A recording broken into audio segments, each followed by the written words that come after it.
नागिन का नया प्रोमो अब पूरी तरह से सामने आ चुका है और इस बार कहानी ने एक ऐसा मोड़ ले लिया है जिसने दर्शकों की उत्सुकता और भी ज्यादा बढ़ा दी है।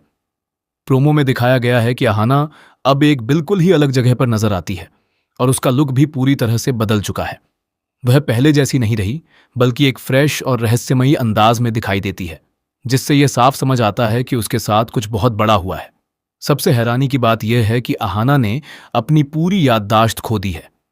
उसे अपने अतीत की कोई भी बात याद नहीं है, लेकिन इसके बावजूद उसकी शक्ति पहले जैसी ही बनी हुई है।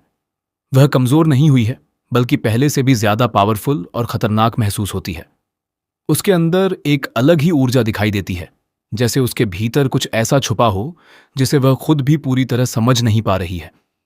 इसी प्रोमो के एक सीन में एक भारी मशीन अचानक गिरने लगती है, जो किसी भी आम इंसान के बस की बात नहीं होती। लेकिन वहां अहाना बिना किसी डर के सिर्फ एक हाथ से उस भारी मशीन को रोक देती है। यह देखकर वह खुद भी हैरान रह जाती है और सोचने लगती है कि आखिर उसने इतना भारी वजन अकेले कैसे संभाल लिया। यह पल उसके अंदर और भी कई सवाल पैदा कर देता है, क्योंकि उसे अपनी ही ताकत पर यकीन नहीं हो पा रहा है। इसी बीच प्रोमो में एक और पुराना सीन भी दिखाया गया है, जो कहानी को और ज्यादा रहस्यमयी बना देता है। इस सीन में राधिका भरनी से यह कहती नजर आती है कि अब अहाना मर चुकी है और उसने ही अहाना को खत्म किया है। राधिका के इस बयान से यह लगता है कि उसने पूरी तरह से अहाना को रास्ते से हटा दिया है और अब वह खुद को सुरक्षित समझ रही है। लेकिन वहीं दूसरी तरफ भरनी का जवाब इस पूरी कहानी में एक नया डर पैदा कर देता है। भरनी कहती है कि नागरानी अभी जिंदा है और वह वापस जरूर आएगी, लेकिन इस बार वह सिर्फ वापसी नहीं करेगी, बल्कि तुम्हारी मौत बनकर लौटेगी। यह डायलॉग पूरी कहानी को और भी ज्यादा गंभीर और खतरनाक बना देता है, जिससे साफ हो जाता है कि अब असली खेल शुरू होने वाला है। अब कहानी यहां से और ज्यादा दिलचस्प हो जाती है, क्योंकि अहाना अपनी सारी यादें खो चुकी हैं और उसे यह तक नहीं पता कि उसके साथ क्या हुआ है और उसके दुश्मन कौन हैं। ऐसे में सबसे बड़ा सवाल यही खड़ा होता है कि क्या वह अपने असली दुश्मनों को पहचान पाएगी या नहीं। क्या उसे धीरे धीरे सब कुछ याद आएगा या वह पूरी तरह से किसी और रास्ते पर चली जाएगी। इसके साथ ही एक और बड़ा सवाल यह है कि जब अहाना आर्यमान के सामने आएगी तो उसका क्या रिएक्शन होगा।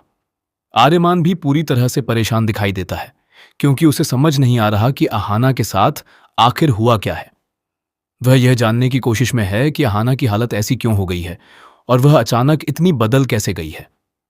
आर्यमान के लिए यह स्थिति और भी मुश्किल हो जाती है, क्योंकि वह एक तरफ अहाना को देखकर भावुक है और दूसरी तरफ उसके दिमाग में ढेर सारे सवाल घूम रहे हैं। वह यह समझ नहीं पा रहा कि जिस अहाना को वह जानता था वह अब उस स्थिति में कैसे पहुंच गई। अब सबसे बड़ा रहस्य यही बचता है कि अहाना की याददाश्त आखिर वापस कैसे आएगी। क्या कोई पुराना हादसा उसकी यादें वापस ला पाएगा, या फिर कोई ऐसा इंसान उसकी जिंदगी में आएगा जो उसकी खोई हुई यादों को वापस जगाएगा, या फिर राधिका से सामना होने पर उसकी यादें अचानक लौट आएंगी और वह सब कुछ याद कर लेगी। लेकिन कहानी यहां और भी बड़ा ट्विस्ट लेने वाली है, क्योंकि जैसे जैसे एपिसोड आगे बढ़ेंगे वैसे वैसे सस्पेंस और भी गहरा होता जाएगा। और चूंकि कहा जा रहा है कि आने वाले कुछ ही एपिसोड्स के बाद शो बंद होने वाला है, इसलिए यह भी उम्मीद की जा रही है कि कहानी तेजी से अपने क्लाइमैक्स की तरफ बढ़ेगी।